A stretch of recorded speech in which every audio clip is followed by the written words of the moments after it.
Retornamos com o programa TV Inovadora e agora iniciando a entrevista com Ricardo Borges Bottaro. Boa tarde, Ricardo. Boa tarde a você, Pedrinho, boa tarde ao pessoal que está em casa, é um prazer estar aqui no seu programa, TV Inovadora, e para mim é uma alegria muito grande estar aqui e receber teu convite. Ok. A gente vê o Ricardo apresentando o programa, o Ricardo advogado, né? O Ricardo que já esteve no PROCON por alguns anos chefiando, que já foi secretário. Hoje a gente quer conhecer um pouquinho do começo, né? E depois compartilhar de algumas imagens, algumas fotos, né, de programa e fotos pessoais. Conhecer um pouquinho mais a vida dessa figuraça, né, esse apresentador de destaque na nossa televisão. Ricardo, qual foi o seu início profissional? Você que já vendeu vários tipos de produtos, né, poderia destacar para nós como é que foi esse começo? Olha, eu sempre gostei muito de música, sempre gostei. E eu me lembro que um amigo do meu pai que ia na casa da minha avó, o pessoal lá de casa, e me chamou para trabalhar numa loja de disco desses LPzão que tinha, né? Uhum. E eu fui trabalhar na loja do Zé do Disco, em Engenheiro Beltrão. Era bem na área central. E a minha maior alegria era chegar lá, na loja, né, poder ouvir os discos. Eu ouvia todos os discos, naquela época os discos eram LP, alguns vinham com montagem, aquela coisa era toda. E eu limpava os discos, ajeitava as coisas e ouvia as músicas, né? Então, meu primeiro emprego, na verdade, foi numa loja de disco, de LP, que nós tinha na época. Ok. Eu tinha um amigo que participava do Clube do Vinil lá em Moarama. Ele comentou um dia, Pedrinho, você nunca ofereça algo que você não queira vender. Ele tinha uma coleção enorme de discos e um cara ofereceu 20 mil reais para ele. E ele não teve dúvida, vendeu. Depois que ele chegou em casa, olhou aquele vazio na sala, ele limpava aqueles discos dele e falou assim, nunca mais eu ofereço algo que vai me fazer falta desse jeito. Mas era uma paixão e quem gosta do LP até hoje diz que a qualidade original ele é insubstituível. Eu tenho alguns ainda, mas tipo assim, os aparelhos já não tem mais aqueles aparelhos antigos tão bons. Então, mas ainda gosto muito de ouvir os LPs, gosto de ouvir as fitas cassete, que eu vendia fita cassete também, viu?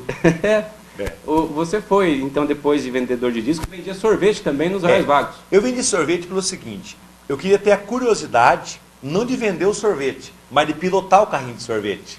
Então a minha alegria era pilotar o carrinho de sorvete. E eu comecei a vender o sorvete, o cara me entregava só aquela caixinha que entregava do lado. Mas o meu objetivo não era aquele.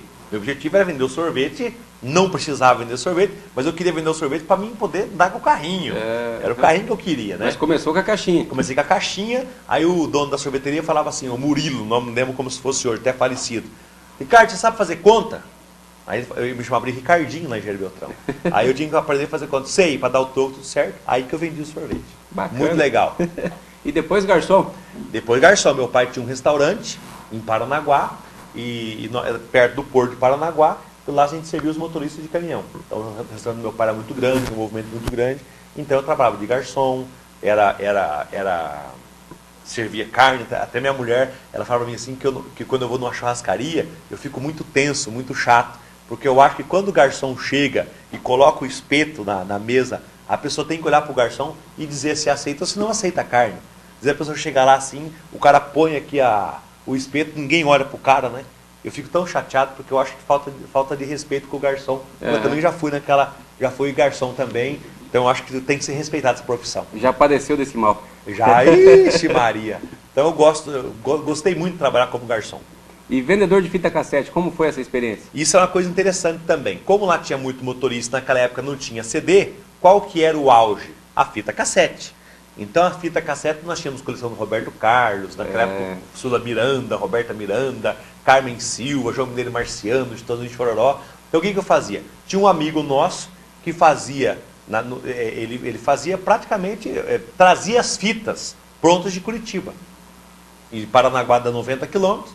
Ele vendia, então toda semana trazia as fitas. Eu tinha um tabuleiro de madeira na frente do restaurante do meu pai, que eu vendia as fitas cassete.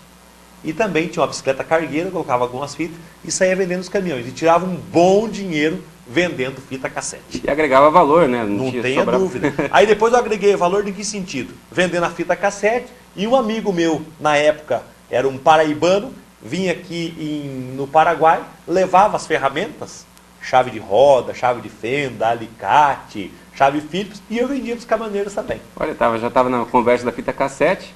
E você ia agregando. Aí eu coloquei suco para vender junto, aí fazia o suco de tangue e vendia, aí uma amiga minha fazia pão, a gente vendia o pão também, rachava o lucro. Então sempre inovando e recebendo um lucrinho.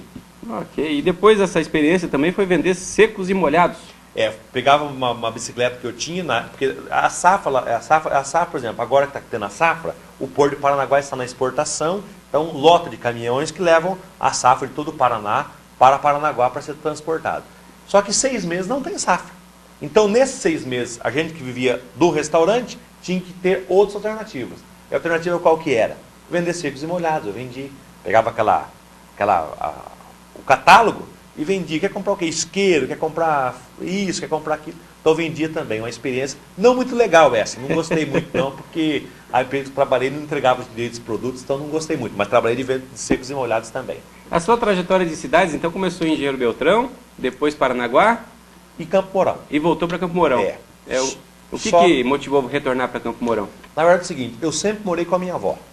Sempre. Eu sou filho único e eu sempre morei com a avó. Sempre, a vida inteira. E aí, de Engenheiro Beltrão, meu pai era caminhoneiro, comprou um restaurante de Paranaguá. E eu vim com a minha avó para Campo Mourão. Estudei aqui no Colégio Santa Cruz e tudo mais.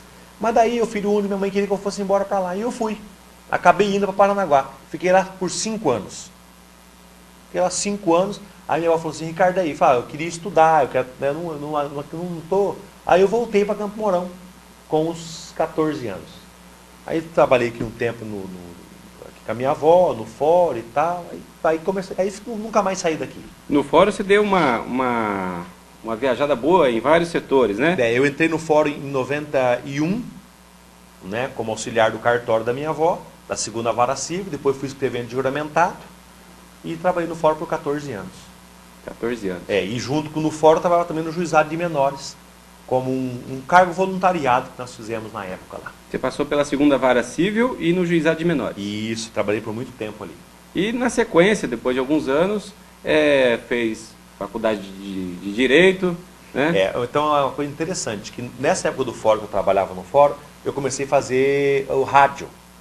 Eu comprei um programa na Rádio Maitá, fiz o programa na Rádio Maitá, depois o Valdete me chamou, o Valdete que me deu a oportunidade para trabalhar no rádio, aí o Valdete, eu pagava o programa no sábado para trabalhar, chamado Sabadão Caldo, depois eu fui pro rádio, do rádio fui para a prefeitura, aí fui chefe do PROCON, fui secretário, fui chefe de gabinete, e aí programa de televisão. Que bacana, uma coisa leva a outra, né? Uma coisa leva a outra. E claro, nesse conjunto todo, a faculdade de Direito que nós fizemos também. Nesse período eu tive o privilégio de alguns dias compartilhar o mesmo ônibus. Isso.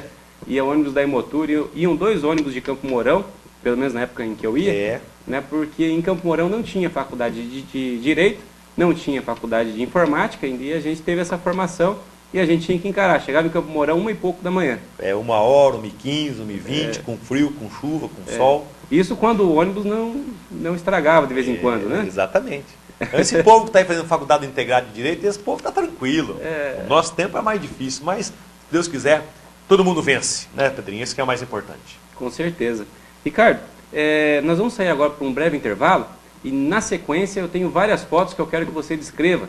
Fotos com personalidades, fotos da sua vida pessoal, na sua vida particular, e que a gente quer compartilhar desse momento junto contigo. Vamos lá. Já voltamos.